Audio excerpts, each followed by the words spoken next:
मीलों का सफर एक कदम से शुरू होता है। No it's wrong. मीलों का सफर आपके कदम से पहले आपकी सोच से शुरू होता है। एग्जाम्पल, ताजमहल बनने से पहले किसी न किसी के दिमाग में बना होगा। अगर सीधे सीधे बोले तो आपको कुछ बड़ा करने से पहले आपको कुछ बड़ा सोचना भी होगा। जब आप कुछ बड़ा सोचते हो तो फिर कहीं ना कहीं आपके दिमाग को ये लगता है कि ज्यादा हवा में मत उड़ो, गिरकर वापस जमीन में ही आओगे।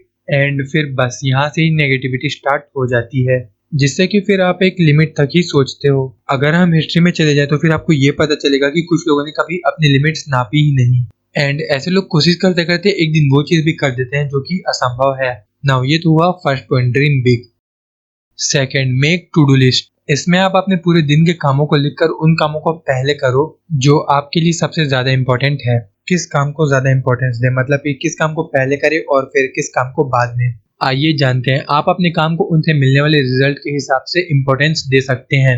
अगर किसी बड़े से काम को करने से रिजल्ट बहुत ज्यादा छोटा सा आ रहा है तो फिर आप उस काम को बाद में कर सकते हो। और जब किसी छोटे काम को करने से अगर आपको बड़े रिजल्ट मिल रहे हैं तो फिर आप उस छोटे काम को भी अपनी फर्स्ट प्रायोरिटी बना सकते हो। विल्फ्रेडो बैरेटो ने 19वीं शताब्दी में 80-20 रूल दिया जो कि आज भी वर्क करता है। इन्होंने बताया कि दुनिया की 80% मनी 20% लोगों के पास है। आपकी 20% मेहनत आपको 80% सक्सेस दिला सकती है, बट वो 20% मेहनत सही रास्ते में और पूरे फोकस के साथ होनी चाहिए। अगर आप अपनी 20% कमी को दूर करते हो तो फिर आप खुद को 80% सुधार सकते हो। इन चीजों से ये पता चलता है कि सारे काम इम्पोर्टेंट नहीं होते, बट कुछ काम ऐसे होते हैं जो आपके करने से आपको आगे तक ले जा सकते हैं। Point number 3, divide your longer task into smaller task. Successful होने से पहले आपको खुद से एक क्वेश्चन पूछना होगा, और वो क्वेश्चन ये है कि ऐसा कौन सा काम है जिसे अगर आपने अभी कर लिया तो फिर आपके आगे के काम आसानी से हो जाएंगे। इस क्वेश्चन से आप सबसे इम्पोर्टेंट काम सबसे पहले करोगे। ये क्वेश्चन आप खुद से इस तरीके से पूछ सकते हो। सबसे पहले आप अपने एम के बारे में सोचिए, कहाँ जाना है और कैसे जाना है। अब आप अपने एम से पहले उस रास्ते के बारे में सोचिए जो आपको वहां तक लेकर जाएगा। अब आप ये सोचिए कि कौन सी ऐसी चीज है जो अगर आपने अभी कर ली तो फिर आप थोड़ा सा ही सही बट अपनी एम के करीब आ जाओगे। ये क्वेश्चन आप रोज खुद से करो एंड हर दिन ग्रो करो। Point number 4, make habit for discipline and discipline for achievement. आपकी रिच हैबिट आपको रिच बनाएगी एंड आपकी पुअर हैबिट आपको पुअर बनाएगी। इससे ये तो क्लियर हो जाता है कि आपकी हैबिट अच्छी ही होनी चाहिए। इसलिए अगर सक्सेस चाहिए तो आपकी हैबिट भी अच्छी होनी चाहिए। अच्छी आदतें बनाना इतना भी कठिन नहीं जितना आपको लगता है। बस आप उस काम को हर दिन करो जो आपको आपके एम के करीब ले जाता है। ये चीज आप रोज करो, फिर चाहे आप स्टार्टिंग डेली के 20 मिनट्स या फिर आधे घंटे से भी कर सकते हो, बट एटलीस्ट स्टार्ट तो करो। माइकल फेल्प्स ने जब ओलंपिक में 8 गोल्ड मेडल जीते थे तब उनसे एक रिपोर्टर ने ये क्वेश्चन किया कि क्या आज का दिन आपकी लाइफ का सबसे बेस्ट दिन में से एक है।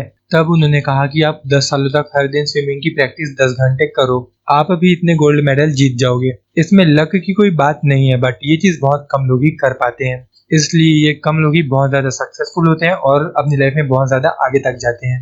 एक बार जब आपने अपनी हैबिट बना ली तो फिर वो काम आपके लिए नॉर्मल हो जाएगा। एग्जाम्पल, हर दिन ब्रश करना हमारी एक हैबिट है। Point number 5, do not do two things together. अगर आप दो नाव में अपने एक एक पैर रखो तो फिर क्या आप अपनी मंजिल तक पहुंच जाओगे? नहीं, आप डूब जाओगे। बस ऐसे ही होता है जब आप मल्टीटास्किंग करते हो। कुछ लोगों को मल्टीटास्किंग करके ऐसा लगता है कि वो अपने टाइम का सही से यूज कर रहे हैं, बट मैं आपको बता दूं कि ऐसा कुछ भी नहीं है। अगर आपका मन एक काम में ही लगा हुआ है और फिर आप दूसरा काम करने लग जाते हो तो फिर ये कहाँ से मल्टीटास्किंग हुआ? आपने बस अपनी अटेंशन एक चीज से हटाकर दूसरी चीज में लगा दी। एंड मल्टीटास्क करने से आपका टाइम बचता नहीं है, इसके अपोजिट वेस्ट होता है।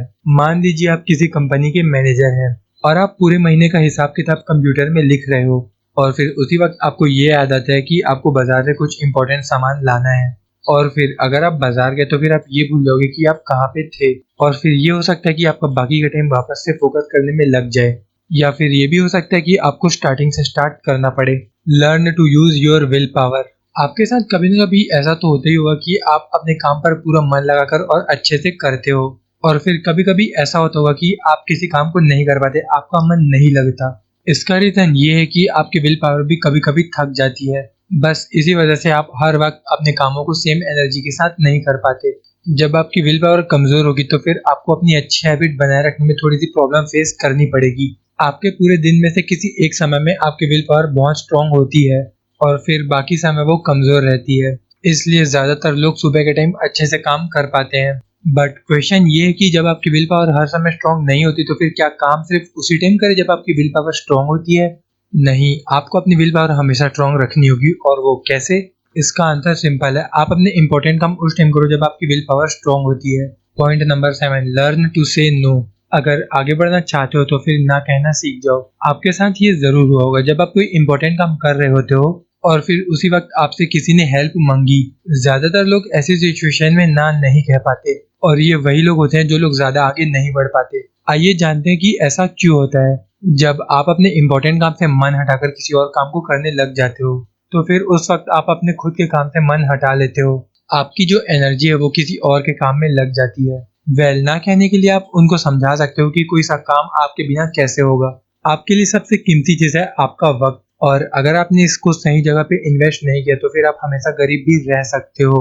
एंड समय के साथ साथ आपके काम करने की एनर्जी भी लिमिटेड है, क्योंकि आप एक एज के बाद काम अच्छे से नहीं कर पाओगे। अब आपको सारी चीजों को ना नहीं कहना है, बट जो चीज आपके इंपॉर्टेंट काम के बीच में आती है आपको उसे ना जरूर कहना चाहिए। देखो, ये तो जरूरी नहीं है ना कि आपने जो सोचा वैसा ही होगा। अगर आप स्ट्रगल कर रहे हो तो कहीं ना कहीं आपको रोकने वाले मिलेंगे ही। आपकी लाइफ आपके लिए एक सरप्राइज लेकर रखती है और वो सरप्राइज आपको कभी भी मिल सकता है। तो फिर इन चीजों से आपको रुकना नहीं है। सो गाइस, अब कर लेते हैं वीडियो को समराइज। ये सारी बातें मैंने आपको द वन थिंग इस बुक से बताई। इस बुक में ऑथर ने बताया है कि आप अपनी लाइफ में कुछ बड़ा हासिल कैसे कर सकते हो, एंड वो सारी बातें जो आपको सक्सेसफुल होने के रास्ते पर लेकर जाती है। आप सक्सेसफुल अपने एम की तरफ काम करके ही हो सकते हो, और जो आने वाली प्रॉब्लम है आप उनसे लड़ो, उनको फेस करो। आप अपने टाइम को, अपनी एनर्जी को, अपनी विल पावर को बिल्कुल सही जगह पे यूज करो। हर रोज अपने एम की तरफ एक कदम बढ़ाओ, मल्टीटास्क करना छोड़ दो। सो गाइस, अगर वीडियो काम की लगी हो तो प्लीज एक लाइक कर देना। एंड अगर आप खुद को ग्रो करते रहना चाहते हो तो चैनल को सब्सक्राइब कर सकते हो। मिलते हैं एक और न्यू वीडियो में। Thank you so much for watching.